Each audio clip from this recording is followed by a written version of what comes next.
I want to welcome everybody to this conversation that we're having. It's called A Dialogue with Sun Devils. And so the Sun Devils, some of us are Sun Devils as alumni, and then we're also inviting students to be a part of this conversation. So we are recording this. And so first off, I want to welcome everybody and then ask you to introduce yourself and a little bit of what you can bring to this discussion, as we have one big open round table to talk about religious things, a little bit about your background and where you have a voice at tables similar to this. And so with that, Rick Erekson, since you're up first on my left here on my screen, I'm going to start with you. Tell us a little bit about your background, what brought you to ASU, and a little bit about what you have to bring to the table. All right. Well, you broke up a little bit in there in the what you were going to ask for. So if I miss anything, just ask more. Sure. But I've been teaching for the Church of Jesus Christ of Latter-day Saints for 20 years.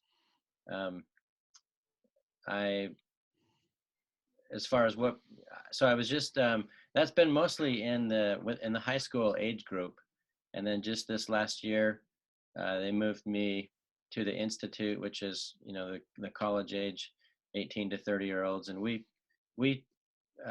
mostly tailor to those students, but we invite anyone in that age group to join our classes. As far as having this type of a seat at other tables like this, I don't think that I do. I think this is pretty much my only seat at this type of a table, which I'm very grateful for. I don't know, other than growing up in Wisconsin and interacting with my Lutheran and Catholic and Presbyterian friends, and then serving a mission myself in Korea and having interactions there with a lot of different Christian faiths, I don't have a ton of experience in learning about other faiths. So it's very exciting to me. I'm open to learn and see what we have in common. And I think that's what I'm most excited about, is I really view all believers, we're all on the same team, and as things get crazier and crazier in the world, I think we're going to have to band together more than maybe we ever have in the past to get good things done and to serve and to hold up a light for people that are in the darkness. And so that's why I'm excited to be a part of this group and to be downtown. Absolutely. Give us a little bit of a background. How is it that you became a part of the Church of Jesus Christ of Latter-day Saints? My mom grew up in Michigan, and at some point, there's not a lot of Latter-day Saints in Michigan or Wisconsin, and so at some point she ran into the missionaries just out there, the guys in the white shirts and ties, and she grew up in as a believer. And so as she met with the missionaries and heard their message, she joined the church. My dad also, this was right around not too long before I was born, and my dad also joined the church. He did it for my mom, and since after that there was tension, and because of the religion and because of other things, and so they split right around the time I was born. And so my mom raised me in the church and then remarried when I was 2, and by then she'd moved to Utah, the Latter-day Saint Mecca, and so she found a new husband there, and he raised me, and I was raised in the church, so I've never really known anything different.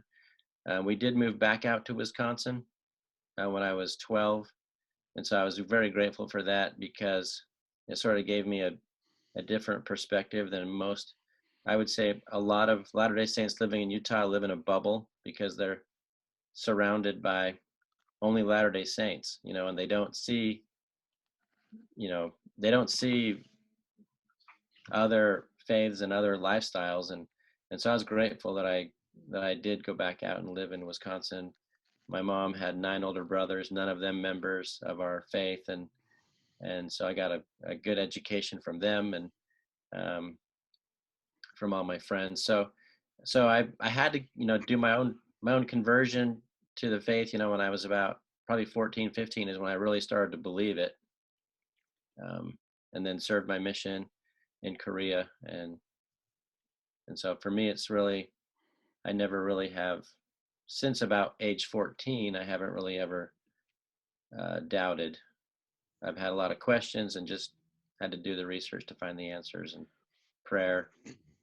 And I think all of us would applaud the fact that we're supposed to have, it's good for us in our faith walks to have questions along the way and not to be blindly accepting of everything we're told just because we're told. And this is an opportunity to ask some of those questions. We will put your contact information in the in our description below on the YouTube channel so that people can email you as they have some questions about your faith and about your church. With that, Dr. Amy Jacober, I'm going to go to you next, if it's not too loud, and tell us a little bit about your journey, what you represent, what you're doing today in that journey. Sure, I'd be happy to. So my name is Amy Jacober. I'm also an ordained pastor, and at least in our tradition, and so I'm Protestant. I am currently serving a church that is dually aligned. It is both Baptist and we're a missional part of the Episcopal Diocese of Arizona. So it's a little bit of an unusual combination, but it's been a real blessing to see how that kind of all works together. I'm from Arizona. I am a Sun Devil. So my MSW is from ASU.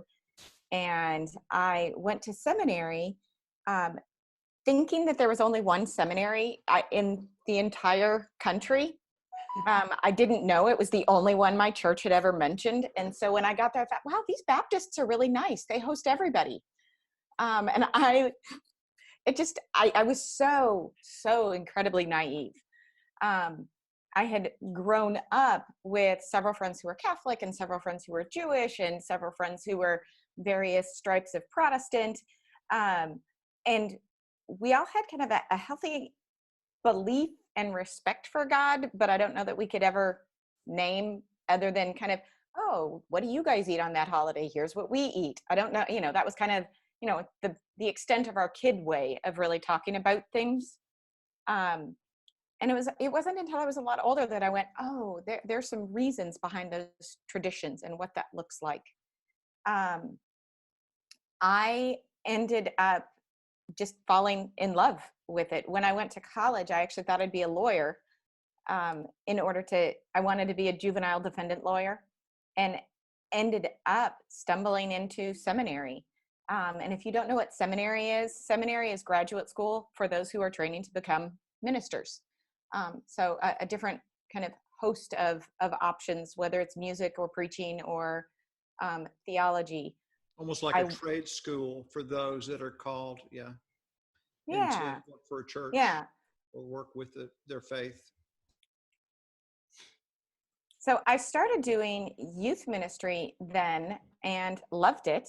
A lot of my youth ministry took me all over the place. So I went all over kind of the southern part of the United States, lived in the deep South for a while, and then also got to travel the world a bit, but it was often doing things like building homes or digging wells or working at an orphanage. And so that service connected side of faith. And it was the idea of, when did you see me hungry? When did you see me naked? And you gave me clothes. It was whatever you do unto the least of these. And that was a lot of my world. And it was walking alongside teenagers. Then I ended up going, and I have a PhD in theology, and mine's in systematics. And so what that really means is I looked at the doctrinal stances, and that's really just the big chunks of things that we believe is really what it boils down to, and how we talk about that, and then in particular, why it matters in our daily life. So here's an easy one. One of the core tenets within Christianity, and I would argue many traditions, many different faiths, is that we are created in the image of God. And if you really believe somebody's been created in the image of God, even if you disagree with them on everything, you still have to have a healthy respect for them, because they too bear the image of God. And so that's the kind of stuff that I have studied and that I teach and that I do. So that's at least a little bit of my background. And we will have contact information for you too. Also, for you and then Reverend Ruth coming up here in a moment, there are, especially I think, there are women that are in ministry that have specific questions about what that looks like and some of the unique struggles that sometimes women have in leadership in church and into things of faith denominations and what that looks like. And it's beautiful that you guys both are resources for that sort of thing. We appreciate that. With that, I'm going to go next to Reverend Ruth Young. Tell us a little bit about your journey and what brought you to our table here, please, ma'am. Okay, thank you. First of all, I want to apologize because I won't be able to stay for the whole session due to my work hours today. I apologize. But yeah, I can kind of resonate with what everyone else has kind of said. And I started out in a Christian home as a child, was born into it, and I have Christian pastors in my heritage going on both sides of my family. And so it was just kind of like, that was who we were Christians, and I'm really glad about that. But started out Baptist in my 20s, got introduced by a friend to the Methodist church, didn't know what that was. I said, what is that? What do they believe? And so she said, don't freak out, they're Christians. And I said, okay, if they're Christians, I'll go. And I went and I liked it, and I've been there for a long time. I got ordained in the Methodist church several years ago, over 20 years ago, and worked in the Methodist church, and then really felt a real leading to step outside of that for a moment to do some service related kind of things. I really like being out in the street, touching people, feeding people, giving clothing, et cetera, et cetera. Did that for over 18 years as a pastor and loved it. And then got another leading to return to Tanner Chapel, AME Church. Was surprised by that, but followed God's leading. And that's been really good as well as in terms of assisting in that role there. And I did go to ASU, going way back again, but I didn't finish my 4 years like you all did. I stayed for a couple of years. I love ASU. And then I chose to go to work, and that was, for me, a good move. I was successful. I went straight up the ladder, worked at the largest bank in Arizona, and became a vice president and regional HR manager, and enjoyed all those benefits and the role tremendously, and love working with people. So, but all that kind of culminated in me leaving that job to go into ministry full time, and I'm glad I did that as well. It's been quite a journey. You spoke of being a female in that role, very difficult at times, but I was, a lot of you use that word naive. I was so naive. I just thought everybody loved everybody, and that anybody within the faith community that, you know, was saying the same thing, who cared if they were female or not? Well, I learned that a lot of people cared if you're female. And I had some closed doors, but it just never really stopped me, because I had a lot of people who supported me in the things that I did. I love doing Christian workshops. I create workshops, teach workshops. I've been teaching the Bible for over 30 years. Love the Bible, Old Testament. I still cry every time I read it. And I just love the Bible. I love teaching it. I did start something more recently, but I haven't figured out the right way to launch it fully. It's called Generation U, that I think would be helpful to like ASU students. It's a Bible study, but it's a whole different take on Bible study. It starts out with the students or the participants determining the questions, anything they want to ask about life. You know, why is the sky blue? Whatever it is, and then we're going to get in the Bible and we're going to find an answer for it. And that's a lot of fun. And I've run several of them. I did some over at South Mountain Community College. I used their facility to run some, but I haven't figured out how to get it fully launched. But I love talking about the Word of God and showing that it leads back to that we're all made in His image and we love God. I was able to participate on last night in the Interfaith Harmony Week with ASU. That was really helpful for me to hear what you all have already said, is that regardless of what our faith base is, we all have the same basic tenet, that we are all created equally. The problem we have, of course, is getting these sinful minds to behave and treat people that way. And so it was fun to have that discussion last night and to talk about how we can be more helpful and prayerfully, from my perspective, more visible in showing that we really do respect all people on the planet because we're all God's children. That is beautiful. Well, you are bringing up one point that I was going to make at one point, is that we have a new thing that's starting called spiritual support circles.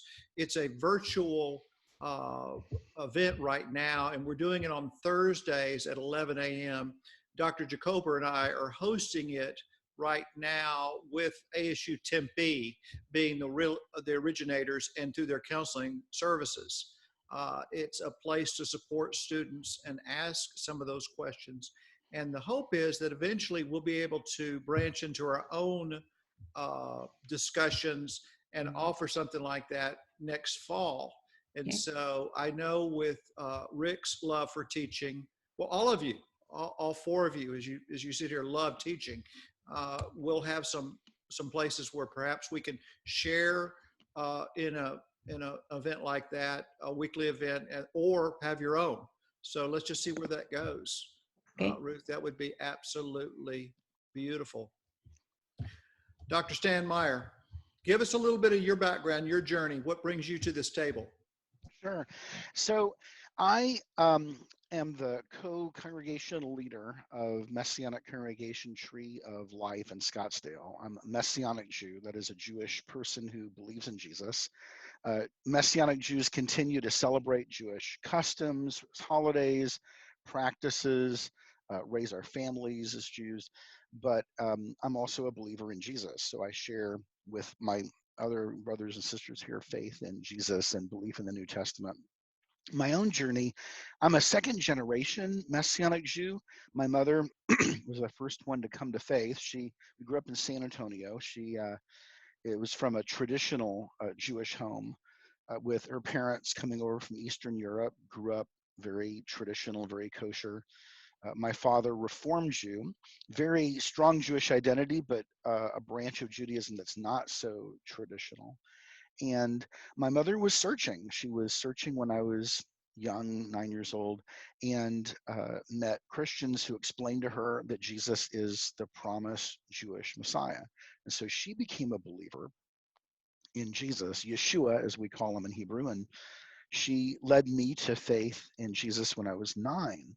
I quickly found out that wasn't a popular decision with the rest of my family, so I just kept it secret. I was a 007 follower of Yeshua, you could say, for many years. I didn't tell anybody. I grew up very active in our synagogue in San Antonio, the Reform branch of Judaism, bar mitzvahed, confirmed.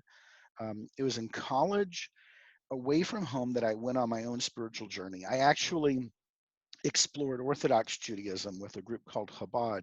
I just felt, for me, that everything I learned about Judaism just kept pointing me back to what I had originally learned from my mother, and that Jesus really is that Messiah we've been waiting for. So when I graduated, I served for about 30 years with an organization of other Jews who believe in Jesus called Jews for Jesus. And during that time, I had a chance to speak in many different churches. So I have become thoroughly socialized ecumenically in every kind of church: Pentecostal, Anglican, Baptist, Lutheran, every kind of church, to be able to learn how to relate and how to serve them and how to communicate the Jewish roots of the Christian faith to them. And working with many Jewish people, answering their question, I had a chance to learn and, how do I say, translate the values and beliefs of what Christians believe to my Jewish brothers and sisters and help them understand what they believe, so that there is more understanding there. I left Jews for Jesus in at the end of 2019, and today I am the congregational leader of Tree of Life, and I'm also teaching in the College of Theology at Grand Canyon University. And there's also a Messianic school out there called Messianic Jewish Theological Institute for other Messianic Jews, and I'm teaching there as well. What I hope I bring to the table is that as a Messianic Jew, I kind of act as a bridge. A bridge, I can help Christians learn about the Jewish roots of our Christian faith and understand Jewish people better. I have done that for a long time, speaking in churches and sharing presentations like Christ and the Passover, for example. But also helping Jewish people understand Christians, because for many Jewish people there is a certain degree of uncomfortableness, even distrust of evangelicals, who are afraid that evangelicals will have a harmful political agenda or some kind of harmful missionary agenda, and helping Jewish people understand what evangelicals' cultural values are, and to serve that bridge there as well. And I think that that's a very important place today in the Jewish community, because the Jewish community values interfaith communication. It always has. Jews marched with Dr. King back in the 1960s and 70s. Jews are on the forefront of seeking for tolerance and understanding of Muslim Americans. Jewish people as a community value justice, understanding, and partnership with other Jewish people. The temple I grew up with in San Antonio had over the top of its door, my temple, my house is a house of worship for all peoples. And that's always been a very strong value. And so as a bridge, I hope that I can provide that. And if I could just add one more thing. So Pew Research discovered that 54% of all Jewish marriages in North America are intermarried. That means 54% of marriages, Jewish marriages, there's one non-Jewish parent. Those intermarried families are looking for a way where they can experience both Jewish and Christian worship, Jewish and Christian celebration. And their children, millennials and Gen Z, that means that there's a large number of them, 54% of Gen Z and millennials, who have one non-Jewish parent. They grew up with both traditions. And hopefully that's, I think, a place that the Messianic movement and Messianic Jews like me can help serve, is to help create an understanding, a place for communication on that, and a value that there's a place for people like those with one Jewish and one non-Jewish parent, and a place for intermarried families. So that's where I hope I can serve. That is beautiful. Great story. And my name is Jim Hellman. I come with a downtown Phoenix church. It is Southern Baptist. It was a part of what's called the SEND, S-E-N-D, SEND network. My wife and I had moved downtown, and we had thought that at some point here, at this point as empty nesters, we might be moving into some type of mission organization. Similar to what Rick was talking about, we had looked at the possibility of being in another country. One thing that I never really saw on the horizon, it never occurred to me, was the impact that grandchildren would have on my wife. And that was short-sighted.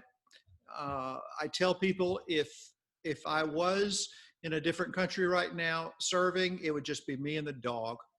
And she says she would write to me occasionally. So for the sake of my marriage, when I'd been a part of a large Southern Baptist church here in Phoenix for 34 years plus. So I tell people that I would be alone in another country with just the dog right now, but fortunately, Southern Baptists were looking at some mission work, even here in the United States with new churches. And so I told people I wanted to start a mission downtown, and they said, we don't start missions, we start churches. I went, well, then I'll start a church. And so our church, Downtown Phoenix Church, tends to do things differently. We utilize space in the community like a Starbucks, the local businesses. It forces me to develop relationships and friendships with partnerships here within this 1 square mile. And I use that between 7th Avenue, 7th Street, between McDowell and Van Buren as our perimeters, boundaries. And that's 18,000 people. You've got 13,000 as students of ASU, and that's a tremendously varied group of people, as you can imagine. But you also have a lot of young couples that are looking at faith differently. And they look at faith as particularly Stan was talking about a moment ago, as a bit of a cafeteria, so many different varieties, and they want to know more about, well, why do you choose this over that? Or who says this is right and this is wrong? As opposed to, I understand leaning into churches here downtown, we have Margaret Hance Park. And so Pastor Sarah Stadler at Grace makes sure that a part of her ministry is working with the people that are right within the shadow of her church. She sees that as a mission, and I think all of us would agree it's right there in front of us. So I enjoy being a part of the discussions that pushes back a little bit with some of the faith, what have been traditions in Southern Baptist work. And so it does fall under Christian, it falls under evangelical, and I totally agree with the fact that a lot of the younger people are looking at evangelicals with an agenda. And so I want to learn how to love and be a friend without having an agenda, and allow the discussion just to freely flow instead of being some type of rehearsed presentation that I learned from a booklet.